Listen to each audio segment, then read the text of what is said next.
संसद में sex education पर बात क्यों नहीं होती है, जबकि बात होनी चाहिए। संसद में ऐसा नहीं है कि सेक्स एजुकेशन पे बात नहीं हुई है, जरूर बात हुई है, लेकिन ये बात सही है कि जब होती है तो कम होती है, क्योंकि एक्सप्लिसिटली सेक्स एजुकेशन पे ऐसी कोई चर्चा मुझे तो याद नहीं है।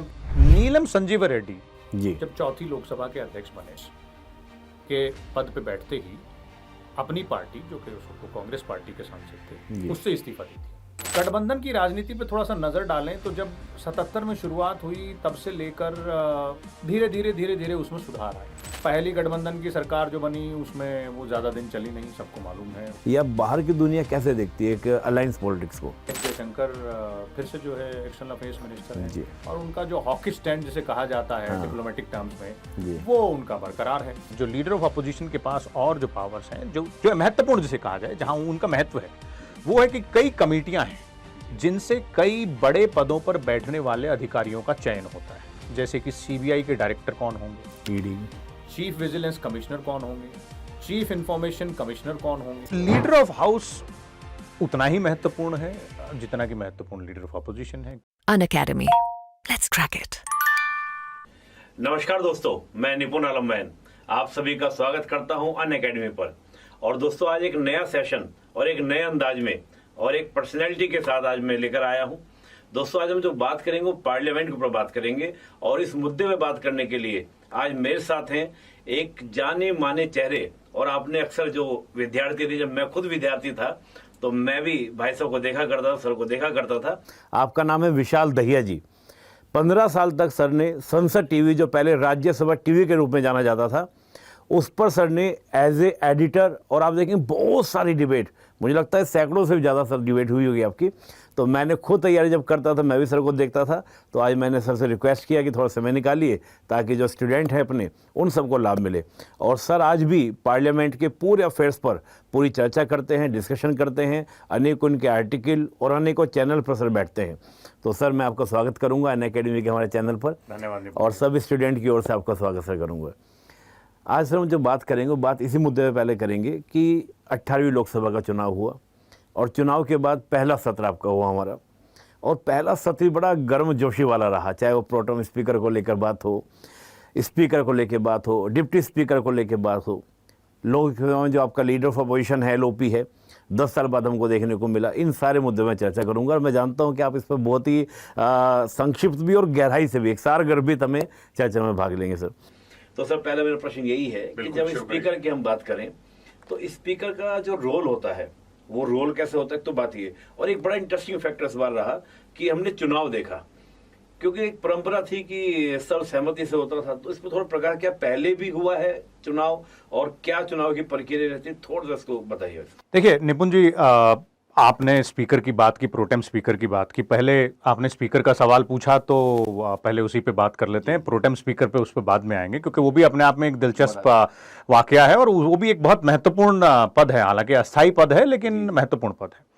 तो लोकसभा के स्पीकर यानी कि लोकसभा के अध्यक्ष की बात करते हैं। देखिए संविधान हमारा जो है, उसके अनुच्छेद 93 में बिल्कुल लोकसभा के अध्यक्ष पद के चुनाव को लेकर और किस तरह से अध्यक्ष को चुना जाना है लोकसभा के, वो प्रावधान किया गया है। बिल्कुल। और उस प्रावधान में ये साफ कहा गया है कि जब नई लोकसभा का गठन होगा तो उसमें सबसे पहले शपथ लेने के बाद, जब सभी सांसद अपनी शपथ ले चुके होंगे, तो उसके बाद सभी सांसद एक अपने में से ही एक व्यक्ति को, एक सांसद को लोकसभा का अध्यक्ष नियुक्त करेंगे या चुनेंगे जी।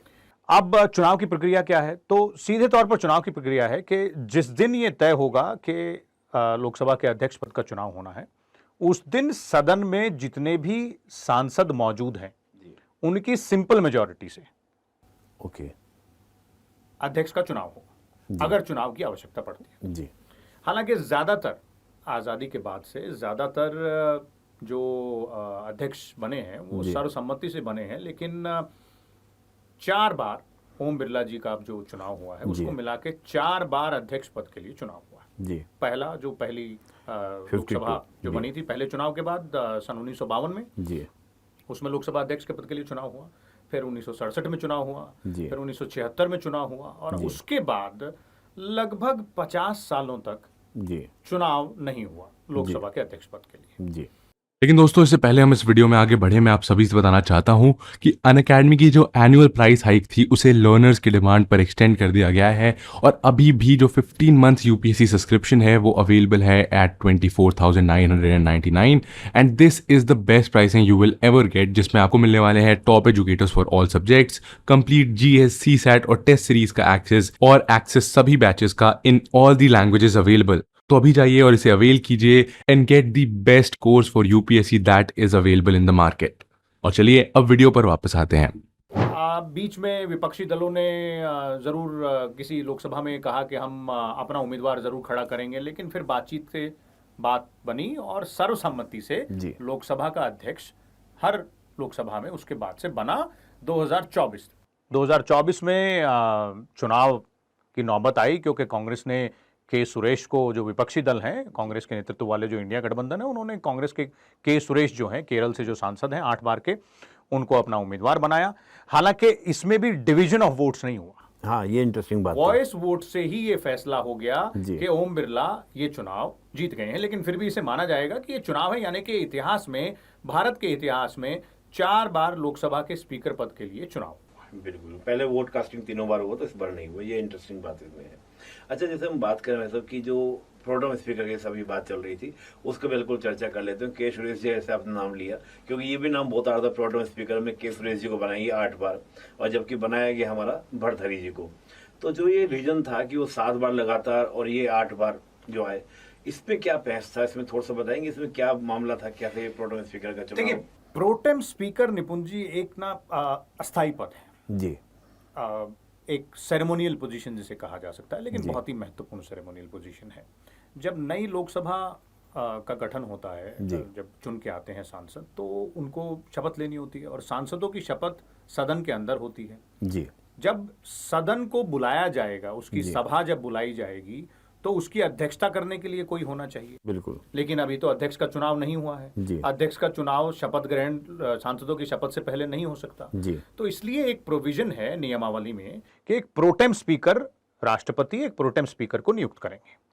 प्रोटेम स्पीकर कौन होता है? प्रोटेम स्पीकर का काम है कि जितने भी सांसद हैं उनको शपथ दिलानी है, और प्रोटेम स्पीकर के अलावा उनका एक पैनल भी बनाया जाता है जिसमें और 2 या 3 लोग या 4 लोग रहते हैं, सांसद रहते हैं। और अगर अध्यक्ष पद के लिए चुनाव होना है तो उस चुनाव की जो प्रक्रिया होगी उसकी अध्यक्षता भी प्रोटेम स्पीकर ही करेंगे। अब प्रोटेम स्पीकर के लिए कन्वेंशन ये है कि जो सबसे सीनियर मोस्ट जो सांसद होगा उसे प्रोटेम स्पीकर बना दिया जाता है जी। अब इसमें थोड़ा सा ऊहापोह की स्थिति है, इसीलिए इस बार हमें देखने को मिला विपक्ष का कहना है कि नहीं, सीनियर से मतलब है कि जिसके सबसे ज्यादा टर्म हो, सबसे ज्यादा बार सांसद बना हो। सरकार ने कहा कि नहीं, हमने भर्तृहरि मेहताब को बनाया क्योंकि वो लगातार 7 बार सांसद रहे। तो ये अपना अपना इंटरप्रेट करने का नजरिया है, लेकिन संविधान में क्योंकि इस तरह का कोई जिक्र नहीं है और ये कन्वेंशन पे बेस्ड है, तो ना ही उन्हें गलत ठहराया जा सकता है, ना ही इन्हें गलत ठहराया जा सकता है। और सीधे तौर पर यह फैसला आखिरकार जो सत्ताधारी दल होता है उसके पास होता है कि वो प्रोटेम स्पीकर किसको नियुक्त करवाएं। वो नाम की सिफारिश करते हैं, राष्ट्रपति को नाम जाता है और राष्ट्रपति उनको, प्रोटेम स्पीकर को, सदन का जो पहला दिन होता है वो 11 बजे सभा की शुरुआत होती है, उससे लगभग 1.5 घंटा पहले यानी कि 9:30 बजे उनको राष्ट्रपति भवन में प्रोटेम स्पीकर को शपथ दिलाई जाती है। लेकिन प्रोटेम स्पीकर का पद सेरेमोनियल है, केवल 2 से 3 दिन के लिए होता है, तब तक जब तक के सब सांसद शपथ ले लें और नया अध्यक्ष नियुक्त है। मैं देखा था जब अध्यक्ष जी ने चुने गए तो ओम बिरला जी चले तो मोदी जी और राहुल गांधी जी दोनों उनके पीछे चले थे।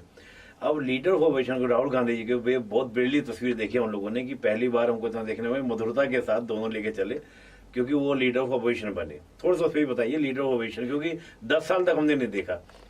लीडर ऑफ ऑपोजिशन भी एक बहुत महत्वपूर्ण पद है, और क्योंकि ये सब नई लोकसभा जब बनी तो उसमें ये सब जैसे चुनाव कहा जाए, लोकसभा अध्यक्ष का चुनाव लगभग 50 साल बाद हुआ। लीडर ऑफ ऑपोजिशन की बात अब इसलिए ज़्यादा महत्वपूर्ण हो रही है 2 कारणों से, क्योंकि एक तो 10 साल तक कोई लीडर ऑफ ऑपोजिशन लोकसभा में था ही नहीं, और दूसरा राहुल गांधी पहली बार लीडर ऑफ ऑपोजिशन बने हैं, तो इसलिए इसकी चर्चा ज़्यादा हो रही है। लेकिन इसमें भी 2-3 बातें समझने की ज़रूरत है। पहला सवाल तो यह है कि 10 साल तक क्यों नहीं कोई लीडर ऑफ ऑपोजिशन था? उसके पीछे है संविधान में दिया गया प्रावधान, जो कि प्रावधान ये है कि लीडर ऑफ ऑपोजिशन बनने के लिए, लोकसभा में लीडर ऑफ ऑपोजिशन बनने के लिए जो विपक्षी दल है, सबसे बड़ा विपक्षी दल है, उसके सांसदों की संख्या कुल लोकसभा के सांसदों की संख्या का कम से कम 10% होना चाहिए। यानी कि 543 का 10% होता है करीब 54। अब 10 साल से लोकसभा में इसलिए नहीं बना क्योंकि वो जो संख्या है वो मुख्य विपक्षी दल के तौर पर कांग्रेस वहां तक पहुंच ही नहीं पाई थी जी।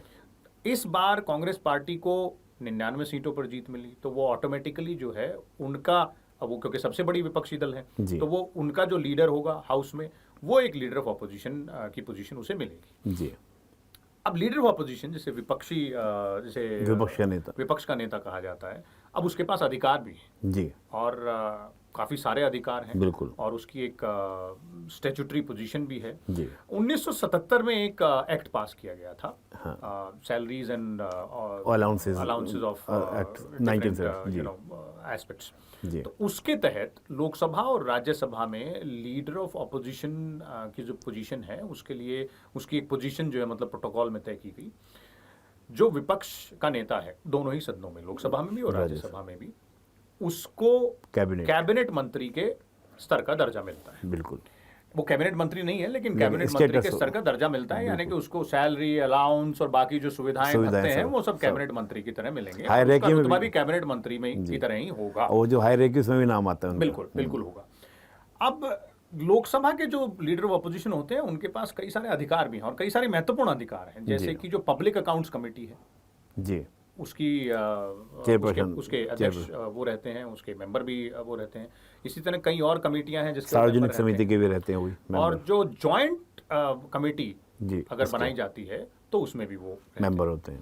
दूसरी सबसे बड़ी बात यह है कि लोकसभा में सदन के पटल पर या राज्यसभा में सदन के पटल पर सभी सांसदों के लिए एक समय नियमित होता है, एक आप कितना बोलेंगे, कितनी देर तक बोलेंगे, वो डिपेंड करता है कि आपकी पार्टी के कितने सांसद हैं, कितने घंटे की चर्चा है, उसमें से आपकी पार्टी के हिस्से में कितने मिनट या कितने घंटे आते हैं और उसमें से कितने स्पीकर बोल रहे हैं। लेकिन दो लोग ऐसे हैं दोनों सदन में जिनके ऊपर ये नियम, ये समय की पाबंदी नहीं है। एक नेता विपक्ष और एक नेता सदन, यानी कि लीडर ऑफ ऑपोजिशन और लीडर ऑफ हाउस। अब लीडर ऑफ ऑपोजिशन, इसके अलावा जो लीडर ऑफ ऑपोजिशन के पास और जो पावर्स हैं, जो महत्वपूर्ण जिसे कहा जाए, जहां उनका महत्व है, वो है कि कई कमेटियां हैं जिनसे कई बड़े पदों पर बैठने वाले अधिकारियों का चयन होता है, जैसे कि सीबीआई के डायरेक्टर कौन होंगे, ईडी, चीफ विजिलेंस कमिश्नर कौन होंगे, चीफ इंफॉर्मेशन कमिश्नर कौन होंगे, बिल्कुल, लोकपाल के अध्यक्ष कौन होंगे। जी। इन सब पदों पे बैठने वाले जो ब्यूरोक्रेट्स होंगे, उनका जो चुनाव होता है वो अलग अलग कमेटी है। किसी कमेटी में प्रधानमंत्री के साथ कोई मंत्री होंगे और साथ में एक लीडर ऑफ ऑपोजिशन होंगे। किसी कमेटी में प्रधानमंत्री के साथ चीफ जस्टिस ऑफ इंडिया होंगे और साथ में जो है लीडर ऑफ ऑपोजिशन होंगे। तो leader of opposition in sub committee में रहते हैं। हालांकि सरकार का उसमें ज्यादातर कमेटियों में सरकार का बहुमत होता है क्योंकि एक प्रधानमंत्री और एक मंत्री रहेंगे, लेकिन लीडर ऑफ ऑपोजिशन उसका हिस्सा रहेंगे। उनका अधिकार रहेगा कि वो सारे नाम उनको दिखाए जाएं जिन पे सरकार गौर कर रही है, और अगर वो ऑब्जेक्ट कर रहे हैं तो उनके ऑब्जेक्शंस को फाइल पे नोट किया जाता है। जी, मुझे याद है वैसे जब पिछली बार हम बात करें दो हाउस में, तो इन समितियों के लिए भी लीडर ऑफ ऑपोजिशन वैसे था नहीं, लेकिन सिंबॉलिक बनाकर अधीर रंजन चौधरी जी को रखा गया ताकि ये नियुक्ति हो सके। तो ऐसा नहीं था कि पहले, अब हम लोग ऑफिशियल हम देखें तो था नहीं, लेकिन वैसे इन समितियों में नियुक्ति के लिए, क्योंकि उनकी जो इंपॉर्टेंस है, जो भूमिका, उस कारण से। अभी बड़ा इंटरेस्टिंग बात, मुझे वो बात याद आई जब आपने बात बताई, हम जब स्पीकर और सदन के नेता की बात, जब हमने लीडर ऑफ ऑपोजिशन की बात की, तो जो हाउस ऑफ लीडर होता है ये कौन होता है वैसे, इसका भी थोड़ा प्रावधान क्या है? लीडर ऑफ हाउस उतना ही महत्वपूर्ण है जितना कि महत्वपूर्ण लीडर ऑफ ऑपोजिशन है, क्योंकि विपक्षी दलों का नेता लीडर ऑफ ऑपोजिशन है, लेकिन जो सत्ताधारी दल है या सत्ताधारी गठबंधन है उसका नेता लीडर ऑफ हाउस है। अब क्योंकि प्रधानमंत्री सरकार के मुखिया हैं, तो प्रधानमंत्री जिस भी सदन के सदस्य होंगे वो ऑटोमेटिकली उस सदन में लीडर ऑफ हाउस हो जाएंगे। जैसे कि इस वक्त प्रधानमंत्री नरेंद्र मोदी हैं, पिछले 3 टर्म से हैं, तीनों टर्म में वो लोकसभा के सांसद थे, तो वो लोकसभा में लीडर ऑफ द हाउस हुए। डॉक्टर मनमोहन सिंह इससे पहले प्रधानमंत्री थे, वो राज्यसभा के सांसद थे, तो वो ऑटोमेटिकली राज्यसभा में लीडर ऑफ द हाउस हो गए। लेकिन दूसरे हाउस में कौन होगा? तो प्रधानमंत्री अपने मंत्रिमंडल में से किसी एक वरिष्ठ मंत्री को नियुक्त करता है जो कि उस सदन का सांसद भी हो, लीडर ऑफ हाउस के तौर पे। पिछली सरकार में पीयूष गोयल जो एनडीए सरकार थी उसकी तरफ से राज्यसभा में लीडर ऑफ हाउस थे। अब की बार जेपी नड्डा उनको जो है leader of the house Rajya Sabha का बनाया गया है। तो लीडर ऑफ द हाउस का काम दोनों सदन में होता है, जिस तरह से लीडर ऑफ अपोजिशन का होता है कि वो अपने अपने सरकार के अपने तरफ की बात रखेंगे।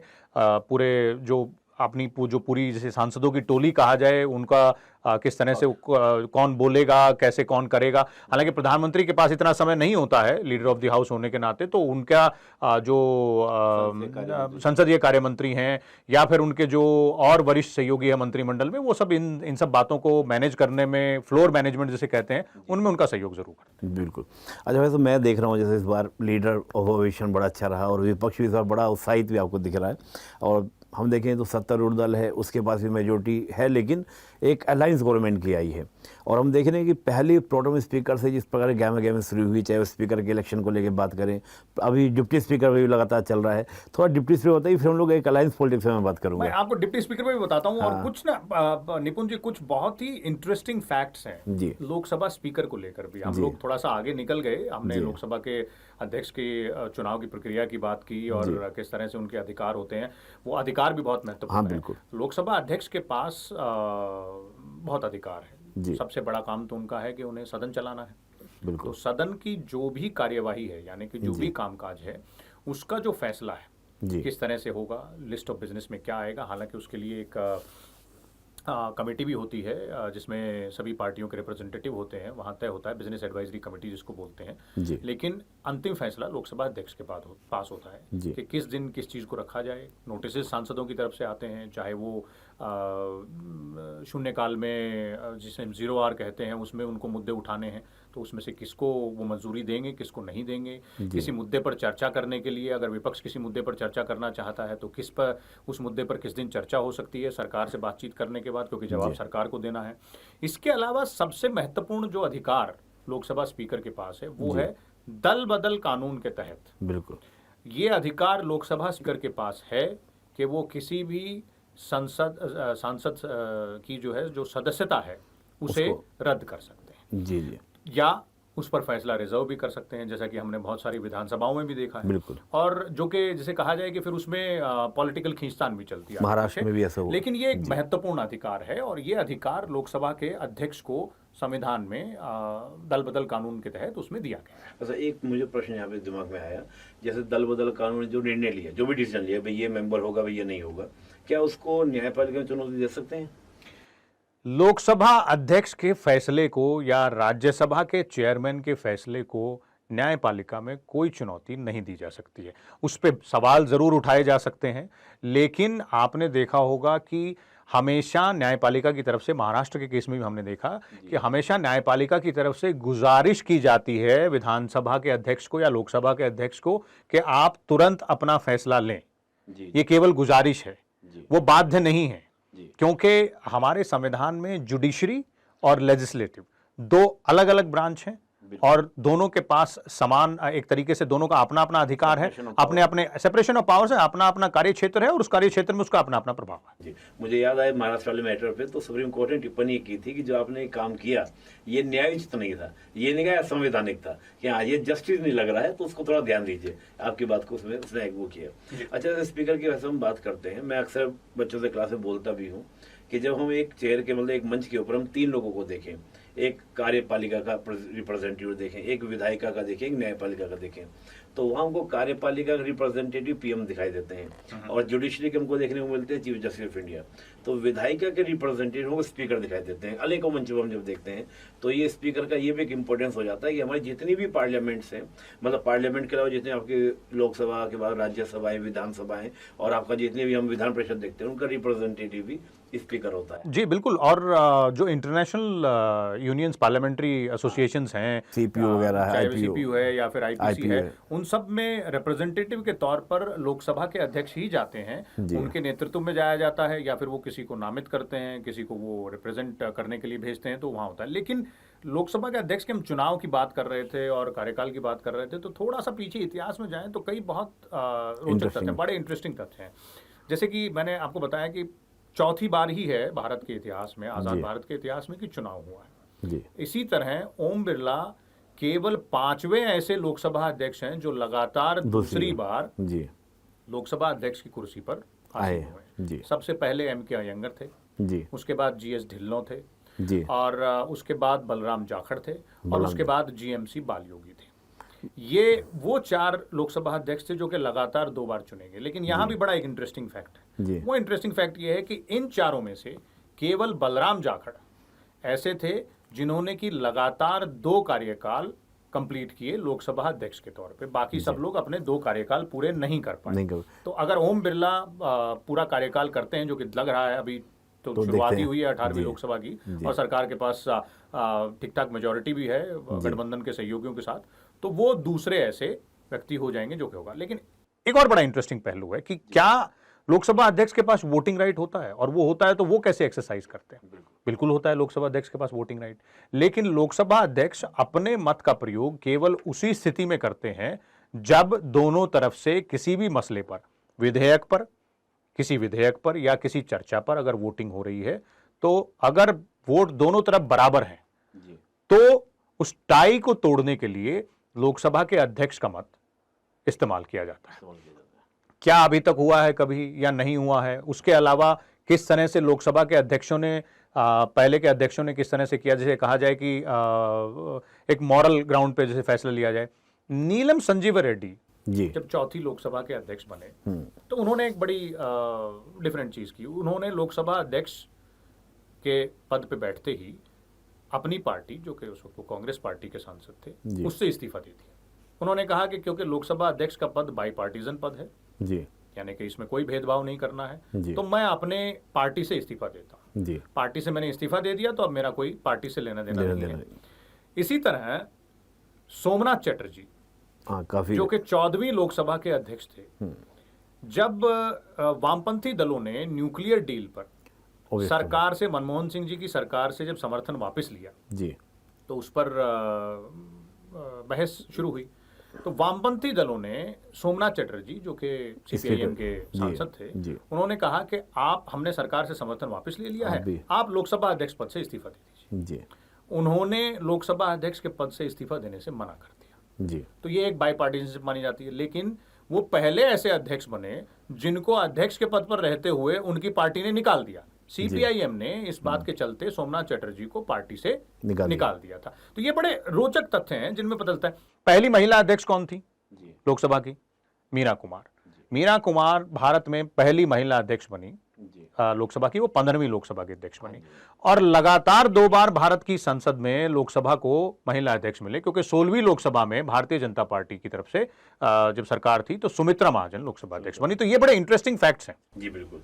मुझे एक बात याद है सर, जब हम स्पीकर की शक्ति के बारे में बात करते हैं तो बड़ी एक चर्चा चली कि ओम बिरला जी के ऊपर अखिलेश यादव ने टिप्पणी की कि जैसे आपने पिछली बार 150 के करीब अपने सांसदों को निष्कासित किया, इस बार आप ऐसा ना करें। तो जो ये पावर होती है स्पीकर की, ये क्या पावर होती है कि वो जैसे कोई हंगामा कर रहे हैं? क्योंकि मैं देखा था कि जो उनको निलंबित किया गया उसका रीजन ये था कि वो स्पीकर की चेयर के पास तक चले गए थे हंगामा करते हुए। हंगामा तो हम बचपन से देखते आ रहे हैं पार्लियामेंट, आप तो खैर पार्लियामेंट कवर करते हैं। इसका ये पावर जो मिलती है, ये स्पेशल पावर होती है, क्या इस पावर के बारे में कहेंगे? देखिए, दोनों सदनों की अपनी एक नियमावली है जी। राज्यसभा और लोकसभा दोनों में उसे कहा जाता है rules for conduct of business जी। जो rules for conduct of business होता है, उसकी इंटरप्रिटेशन या उसमें बदलाव तो खैर संसद की सहमति से होगा, लेकिन उसकी इंटरप्रिटेशन लोकसभा के रूल्स की इंटरप्रिटेशन लोकसभा अध्यक्ष और राज्यसभा के रूल्स की इंटरप्रिटेशन जो राज्यसभा के चेयरमैन हैं, जो उपराष्ट्रपति भी होते हैं, उनकी तरफ से किया जाता है। और एक बार अगर उन्होंने इंटरप्रिटेशन दी किसी रूल की, तो उसको कोई चुनौती नहीं दी जा सकती, ना सदन के अंदर ना सदन के बाहर। अब उस नियमावली में कुछ बातें स्पष्ट हैं जो कही गई है।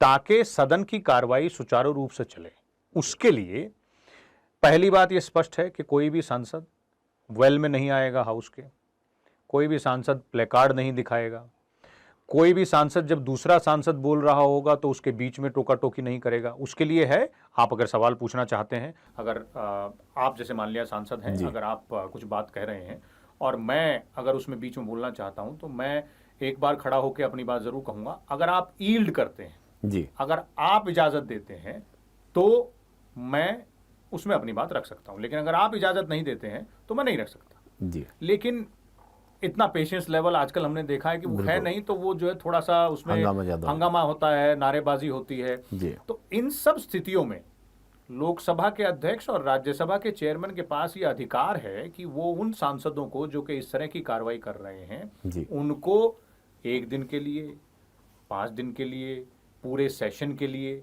जी। सदन से निलंबित कर सकते हैं। जी बिल्कुल, उनको पावर है इसका, मतलब उनको कौन से में लिए।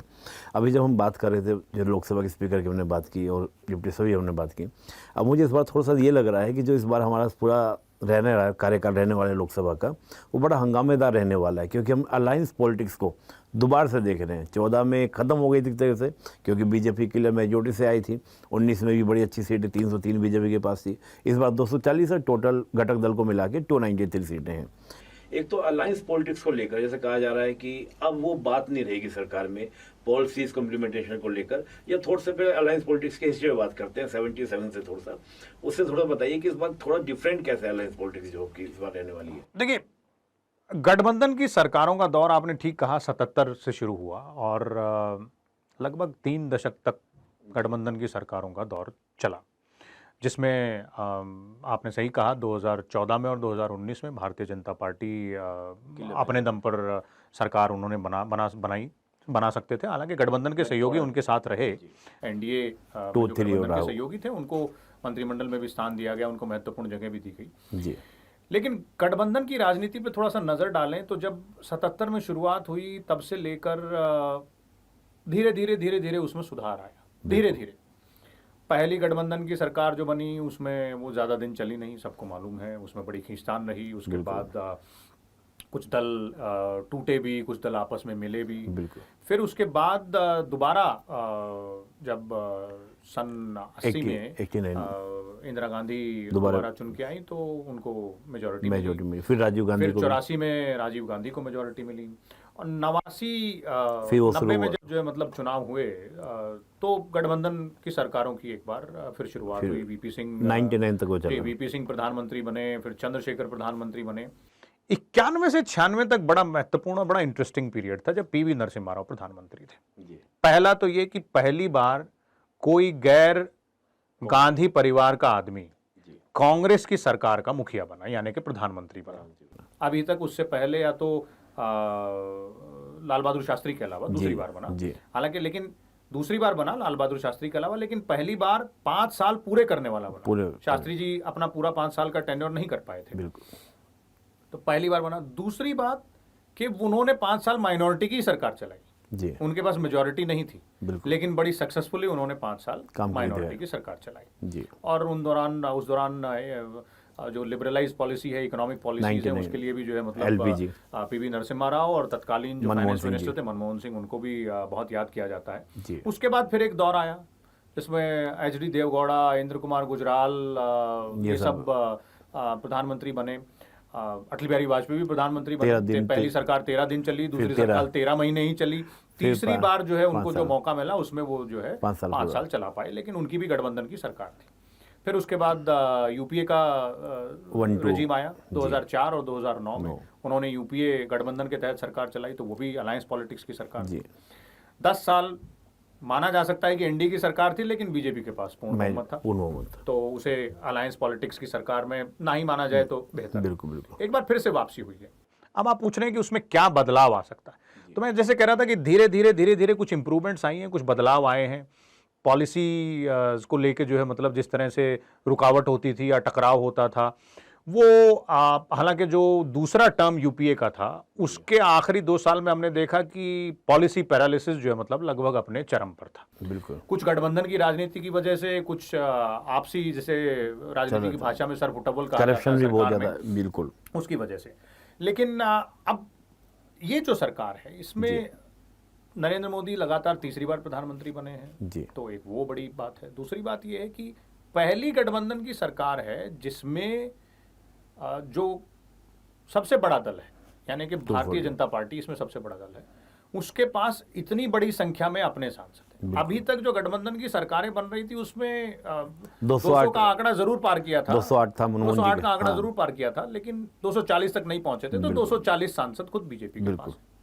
अब घटक दल कितने मजबूत हैं और वो क्या चाहते हैं और कैसे चाहते हैं, उसके लिए तो 5 साल थोड़ा सा इंतजार करना पड़ेगा। रोज दर रोज राजनीति में रोज चीजें बदलती हैं, रोज दिखती हैं, लेकिन उम्मीद जरूर की जा सकती है कि भाई सब स्थायित्व रहेगा और कम से कम पॉलिसीज को लेके, नीतिगत फैसलों को लेके जो चल रही है कंटिन्यूटी, उसे मेंटेन करने की कोशिश। मतलब मैं बोलता हूँ कि हमने स्टार्टिंग देखें सरकार की 9 जून को शपथ ली तो सारे मिनिस्टर पुराने ही रिवाइज किए, यहाँ तक कि स्पीकर भी उन्होंने रिवाइज किया, तो वो एक दिखाने का भी हम लोग एक कॉन्टिन्यूटी रहेगा। चलिए बस ये बात की। अच्छा, जो अलायंस पॉलिटिक्स की बात करते हैं कि फॉरेन पॉलिसी पे इसका कुछ इम्पैक्ट पड़ता है, जो हम विदेश नीति की बात करते हैं, या बाहर की दुनिया कैसे देखती है एक अलायंस पॉलिटिक्स को? देखिए, आप बाहर की जो देश हैं उनकी नज़र ज़रूर बनी रहती है, क्योंकि अगर आपके यहाँ पॉलिटिकल स्टेबिलिटी नहीं होगी, राजनीतिक स्थिरता नहीं होगी, तो आप मजबूती से अपनी बातें जो वैश्विक पटल है, जो इंटरनेशनल कॉन्फ्रेंसेस हैं, मीटिंग्स हैं, उसमें नहीं रख पाएंगे।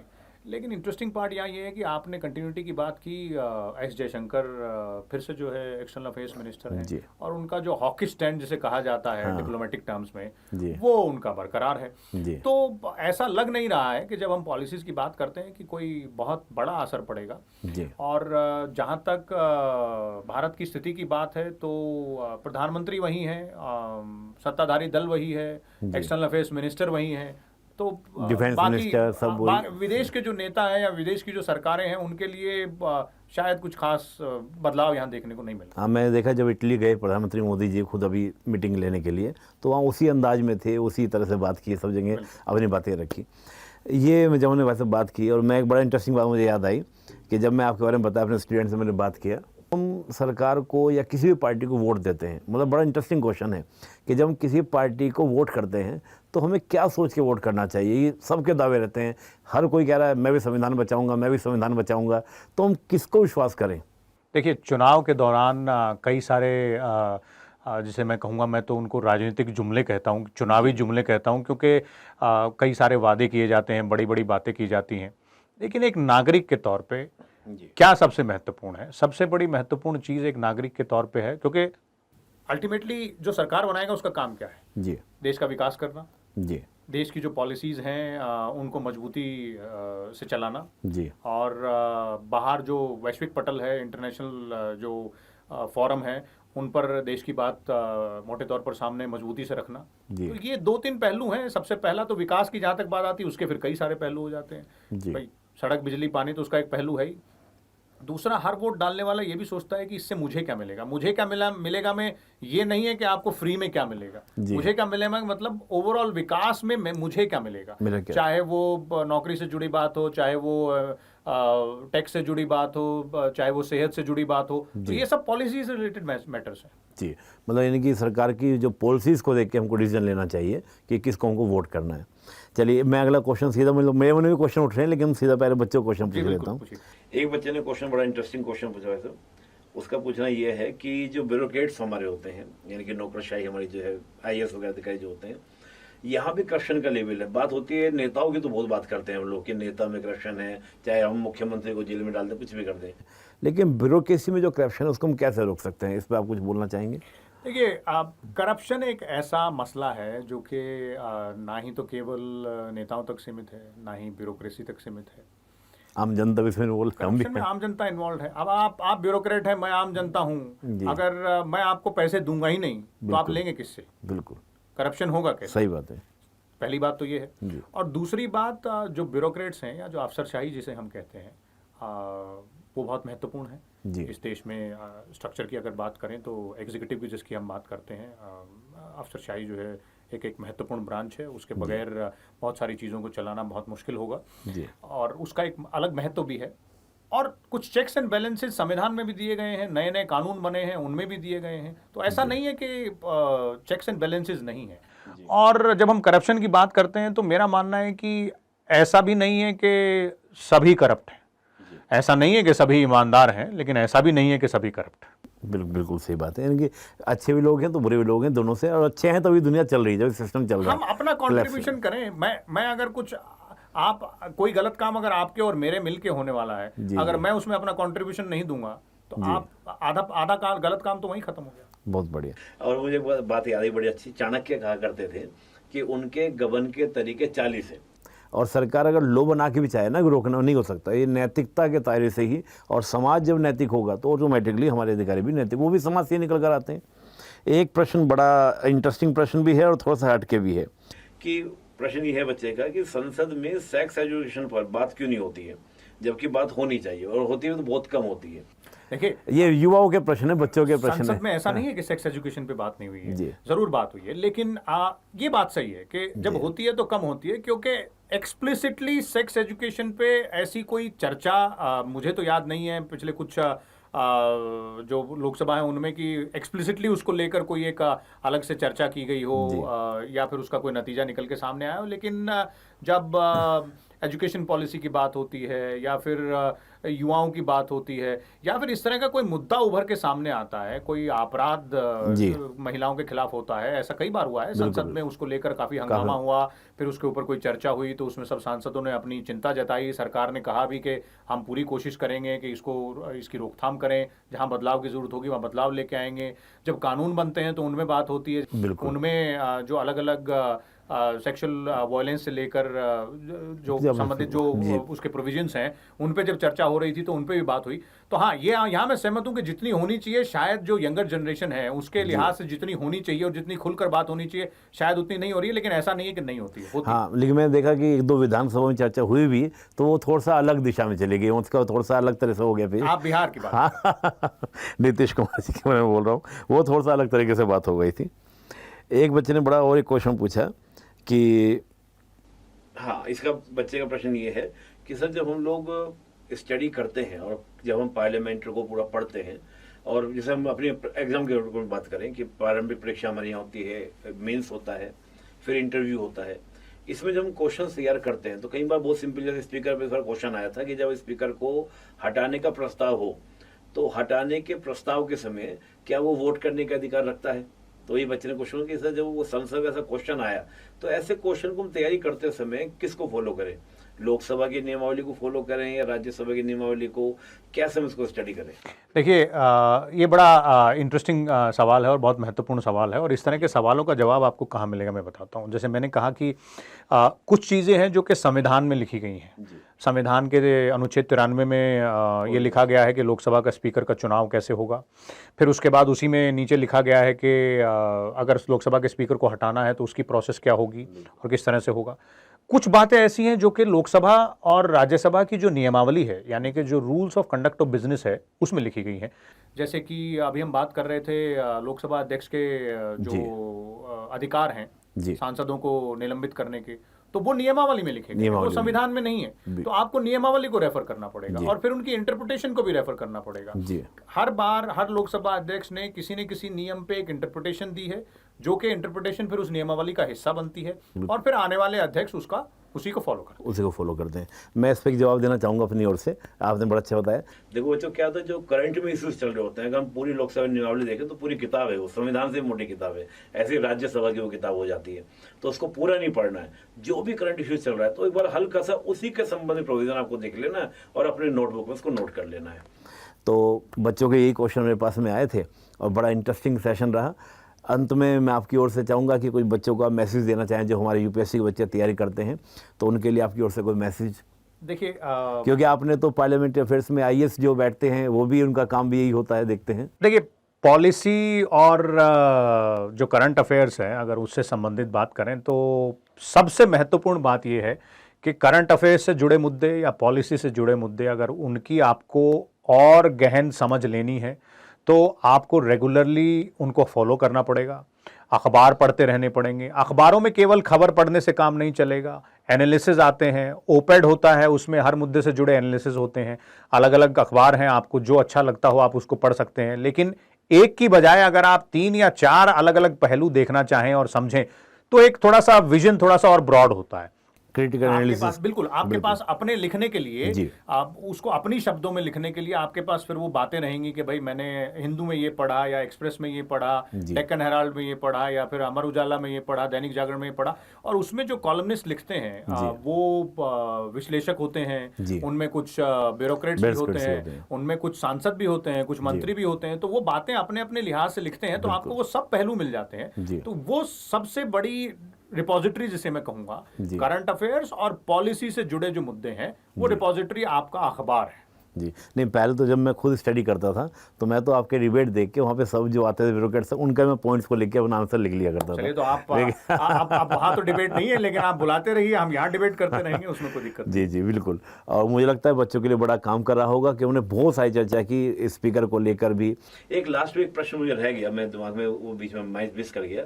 राष्ट्रपति के अभिभाषण को लेकर मुझे मन में था कि क्वेश्चन पूछूंगा, राष्ट्रपति के अभिभाषण इतना इंपॉर्टेंट क्यों होता है, और उसको लेकर फिर बाद में प्रधानमंत्री जी का भाषण भी होगा, उसके बाद विश्वास मत लेकर आएंगे, सब बातें होती है विश्वास प्रस्ताव। बहुत महत्वपूर्ण है, और मैं भी भूल गया, उसके लिए मैं क्षमा चाहता हूं, क्योंकि हम बात कर रहे थे। और राष्ट्रपति के अभिभाषण को मैं संक्षेप में आपको बताता हूं। राष्ट्रपति के अभिभाषण का जिक्र जो है संविधान के अनुच्छेद 86 और 87 में है, 86 एंड 87।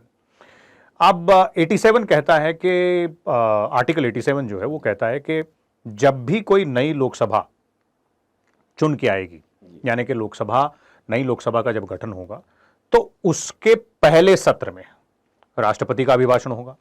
और उसके अलावा हर साल जब बजट पेश किया जाएगा तो उस सत्र में राष्ट्रपति का अभिभाषण होगा। ये आर्टिकल 87 कहता है, जिसके तहत ये सारे अभिभाषण होते हैं। अब आर्टिकल 86 क्या कहता है? आर्टिकल 86 राष्ट्रपति को यह अधिकार देता है कि वो किसी भी एक सदन को या दोनों सदनों को बिल्कुल संबोधित कर सकते हैं। जी। लेकिन आर्टिकल 86 का आज तक कभी इस्तेमाल नहीं हुआ है, क्योंकि उसकी जरूरत ही नहीं पड़ी। राष्ट्रपति का अभिभाषण आर्टिकल 87 के तहत जो होता है उसे मान लिया जाता है। और अभिभाषण क्या होता है? तो राष्ट्रपति तो फिगरेटिव हेड है सरकार के, संसद का हिस्सा है। बाय द वे, ये बात सबको समझनी होगी, संसद के 2 सदन केवल नहीं है, केवल 2 हिस्से नहीं है, संसद के 3 हिस्से हैं, राज्यसभा, लोकसभा और राष्ट्रपति। जी। ये 3 हिस्सों को मिला के भारतीय संसद बनती है। जी। तो और राष्ट्रपति ही संसद को बुलाते हैं, जी। सरकार की सिफारिश पे बुलाते हैं।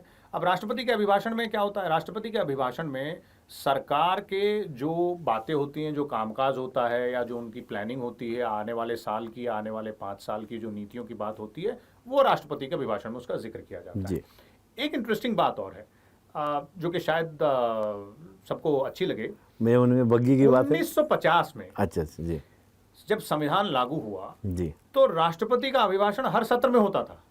ओके। लेकिन हर सत्र में अभिभाषण करने का मतलब था कि आप अभिभाषण होगा, फिर उसके ऊपर धन्यवाद प्रस्ताव पे चर्चा होगी, और फिर उसे पारित किया जाएगा। तो लगभग 4 से 5 दिन उसी में निकल जाते थे। जी। तो उसके बाद उसमें संशोधन किया गया, और फिर ये संशोधन लाया गया कि साल में जो बजट सत्र होता है, जो पहला सत्र जिसे माना जाता है, उसकी शुरुआत में होगा, और नई जब सदन बनेगी तो उसकी शुरुआत में होगा। अब एक सवाल और हो सकता है कि ये अभिभाषण की प्रथा आई कहां से, क्यों होता है, कैसे हमने लिया? तो सबको मालूम है कि भारतीय संविधान में कई अलग अलग देशों के संविधान से चीजें ली गई हैं, और ये जो अभिभाषण की जो जिसे प्रथा कही जाए, या जो ये प्रैक्टिस है, ये यूनाइटेड किंगडम यानी कि ब्रिटेन के संविधान से ली। उनसे अब ब्रिटेन में जो है राजा या रानी, मोनार्की है। अब पहले रानी थी, अब राजा है, जो है वो फिगरेटिव हेड माना जाता है। तो पहले के जमाने में ब्रिटेन में ये होता था कि जब राजघराने को पैसा चाहिए होता था जी अपने खर्चे के लिए, तो वो ब्रिटेन की संसद का सत्र बुलाता था, जिसे कहा जाता था कॉज ऑफ स्टेट जी। तो वो एक एड्रेस देते थे। धीरे धीरे ब्रिटेन की पार्लियामेंट में होना क्या हुआ कि जो सरकार थी, जो प्रधानमंत्री वहां थे, उन्होंने अपनी सरकार की बातें भी राजा या रानी के मुंह से सदन के सामने कहलवानी शुरू की कि भाई हमारी सरकार ये कर रही है, ये कर रही है, ये कर रही है, हमारी सरकार आने वाले 1 साल में ऐसा करेगी, हमारी नीतियां हैं जी। वो प्रथा धीरे धीरे वहां से चली, और उसको वहां से यहाँ लिया गया। यहाँ क्योंकि मोनार्की नहीं है और हमारे कॉन्स्टिट्यूशनल हेड राष्ट्रपति हैं, तो ये जिम्मेदारी उनके ऊपर आती है कि वो संबोधित करें लोकसभा को और राज्यसभा को, दोनों सदनों को जो है संबोधित करें। पहली बार जब लोकसभा का गठन होगा तब, और फिर उसके बाद बजट सत्र के पहले अच्छा, शुरुआत। एक बार मुझे मन में ऐसी क्वेश्चन है कि जो 31 अंगरक्षक के साथ वो आते हैं, इनका कुछ इम्पोर्टेंस या वही जो ऑपरेशन चला आ रहा है उसी चीज को लेके चल रहे हैं? देखिए ये एक प्रेसिडेंशियल सेरेमनी है, इसे सेरेमोनियल स्टेटस कहा जाता है, एक प्रेसिडेंशियल गार्ड है और सबसे बड़ी बात तो ये है कि ना केवल वो दिखने में अच्छा लगता है बल्कि उससे थोड़ी सी गौरव की अनुभूति भी होती है। There is a pride in seeing the constitutional head of the country first citizen of coming India. Down the rise in a hill in a majestic way, तो वो एक अपने आप में एक इंटरेस्टिंग एस्पेक्ट है। जी बिल्कुल। तो सर बहुत बहुत धन्यवाद, आप आए और आपने समय दिया। मुझे पक्का विश्वास है कि जो भी स्टूडेंट हैं जो भी इस वीडियो को देखेंगे और इस पूरे डिस्कशन को देखेंगे उनके लिए परीक्षा के पॉइंट ऑफ व्यू से बड़ा यूजफुल रहेगा। तो मैं तो कहूँगा आप भविष्य में समय निकालते रहें। बिल्कुल निपुण जी, जब आप बुलाएंगे मैं मौजूद रहूंगा। Thank you. तो दोस्तों मैं आपसे कहूँगा, रिक्वेस्ट करूँगा कि आप लोग हमारे चैनल को सब्सक्राइब करें, लाइक करें और कमेंट जरूर कीजिएगा। कमेंट इस बात को जरूर कीजिएगा कि आपको ये सेशन कैसा लगा और फ्यूचर में आप सर से और किस मुद्दे पर बात करना चाहते हैं तो ज़रूर बताइएगा। उसके अकॉर्डिंग हम लोग क्या करेंगे, नया प्रोग्राम फिर आपके लिए लेकर आएंगे और एक बड़ी चर्चा करेंगे। और सर का वाकई में बहुत पकड़ है और आपने देखा भी होगा इस वीडियो के अंदर कि सर ने कितने डिटेल से speaker, deputy speaker, pro tem speaker, अभिभाषण, पॉलिटिक्स सब पे बातें की। तो बहुत बहुत धन्यवाद सर आपका, पुनः बहुत बहुत धन्यवाद। Thank you. जय हिंद Thank दोस्तों। you.